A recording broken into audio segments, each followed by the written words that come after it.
So this here is Imperial. These are Russian cannons that were taken in the 1850s by the British Empire.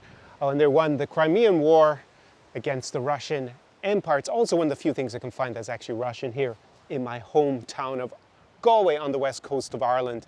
And yesterday, Putin blurted out the obvious truth about the reasons for this Russian invasion of Ukraine, the latest invasion that started on February 24th. It's imperialism, stupid, to paraphrase the famous presidential campaign slogan of Bill Clinton when he said it's the economy, stupid. And this has been obvious since the very beginning, but we have had to listen to all these pro-Putin apologist excuses, biolabs, there's Nazis, NATO is expanding and surrounding poor Russia, and it just needs to defend himself by invading Ukraine and precipitating probably a genocide is what they're attempting now in Ukraine. And the whole truth of the matter is, Russia just wants to be an imperial power again, like back in the 19th and 18th century. So Putin yesterday, he gave this very candid, very, I would say, I don't know if it was confident or just arrogant admission to a group of, it seems, students in Russia. So let's just have a listen to what he actually said out loud. Tsar Experience. Ну вот Петр I Северную войну 21 год вел. Казалось бы, там воевал со Швецией, что-то отторгал. Ничего не отторгал. Он возвращал. Да, а как? Вот. Ну, судя по всему, на нашу долю тоже значит, выпало возвращать и укреплять. И если мы будем... So there he's making a comparison between Peter the Great's conquests in the Great Northern War of areas today that are in the Baltic. So there would be modern day Latvia, modern day Estonia. It had been under Swedish rule, the Swedish Empire at the time. We're talking about obviously a grand era of empires in the early 18th century. The war went on for over 20 years. And this guy Putin thinks that he is the reincarnation of Peter the Great. He must be imagining fighting for 20 years. What is this lunatic still doing in the Kremlin? Hasn't he seen that we live in the 21st century, not in the 18th, 19th, or even 20th century? So he's making this comparison where basically they didn't invade and conquer it and colonize it. No, they just took back what was theirs, always. It was just an imperial fight between two empires, clearly, but this is his mindset. He's been living in this imperial mindset clearly for over a year because he's been writing I guess, articles. He has published on the Kremlin's website where he's basically written this imperial treatise. It was about a year ago he wrote it, that Russians, Belarusians and Ukrainians are one people, and gives this whole historical rambling about how they're one people and basically how he wants to restore the empire. So that's been what's been going on in the background. And then even I've seen him answer questions of foreign journalists before this invasion. And he started bringing up stuff from the 19th century, like America's annexation of parts of Mexico. And he said, yeah, but no one really talks about that anymore. And you're like, huh? Yeah, that was the 19th century. We live in the 21st century, at least some of us do. Apparently, Vladimir Veliki, as he wants to be known, Vladimir the Great, doesn't live in the 21st century. He lives in the 19th, maybe the 20th, because a lot of kind of similarities with Stalin, right, as well. So we could say, but he definitely doesn't live in this century. He wants to live as an emperor, right?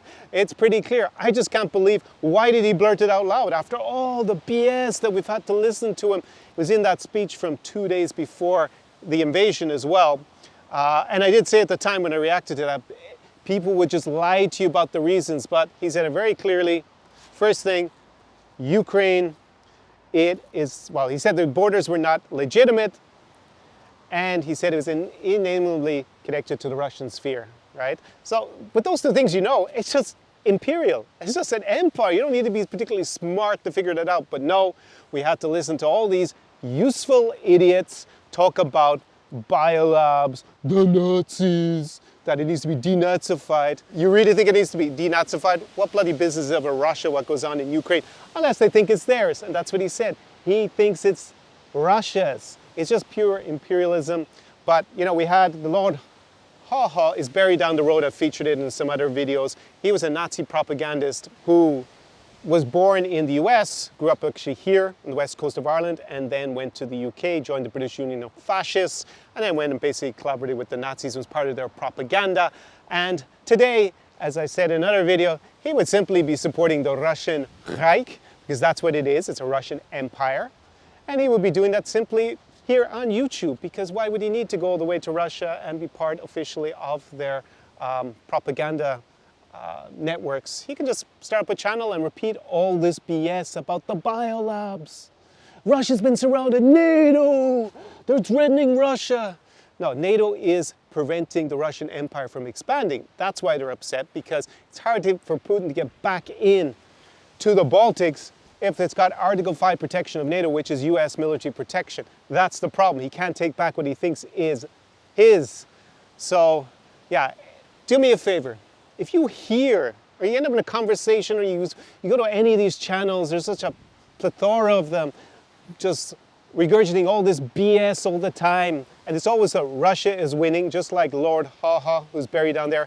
He was convicted of treason by the British afterwards and executed in 1946. Not that I agree with the death penalty in general, but send all these modern day law Hahas every video that they start talking about NATO's expansion, US is aggressive, they should stop giving weapons to Ukraine.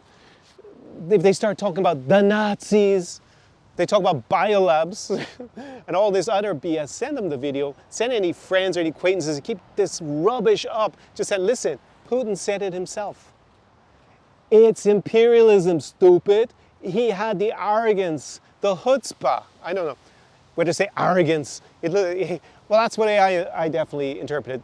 Chutzpah 101, to sit there slouched in his head and just like we're doing today, just doing this imperial project, 21 years of war, like the Great Northern War, to take back what he thinks is his by right, because he's a lunatic, modern day wannabe czar who seems to not want to live in the 21st century. So do me that favor if you see those kind of people, or you have contact with them, or if you're just here on YouTube and you're watching, because there's just so many of them, and I've reacted to some of them before on my channel.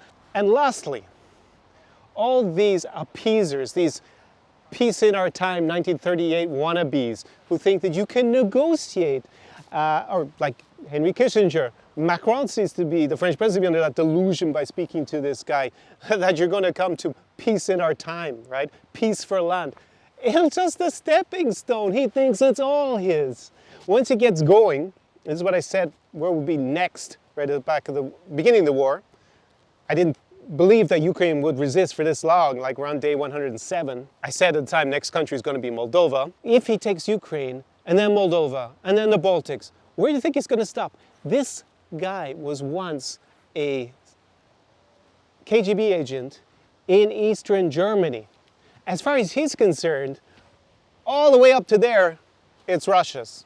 To at least control, if not actually to outright annex, right? So, yeah, if you think you're going to be able to negotiate this guy, give him some land, you're stuck in 1938 with a guy who's stuck, negotiating with a guy who's stuck in the 18th century.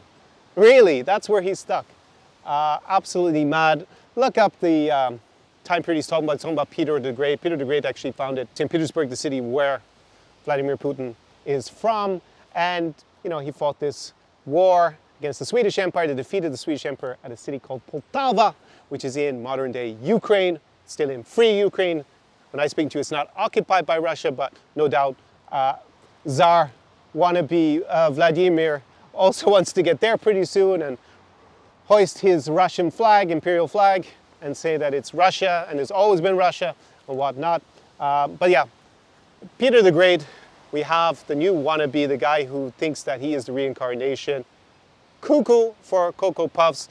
And fortunately for us, the valiant defenders of the Ukrainian military have held out for 107 days to protect us from this madman in the Kremlin who wants to drag us all back to that history of continuous warfare and death in Europe, Vladimir Putin. So, Slava Ukraini, Heroям Slava, and for Russians who may watch this, you need to take action in whatever small way to prevent the Russian Reich, Russian Empire, from continuing on this mad military adventure that's basically been a train wreck. There's probably, well, we're talking about tens of thousands of people already dead in the first 100 days. It could even be as high as 100,000. We're only going to find out in the passage of time. It's absolutely disgraceful, maddening to watch. As you see, I'm quite worked up about it today. But there you have the real truth. It's just simple imperialism in the 21st century. So, do побачення. And yeah, it's interesting to look at these cannons and think that's the area that this guy wants to live in. До свидания, and share this video with all those useful idiots and wannabe Lord Ha-Has, like the guy who's sitting down the graveyard about 500 meters from here. Have a nice evening. Tsar Experience.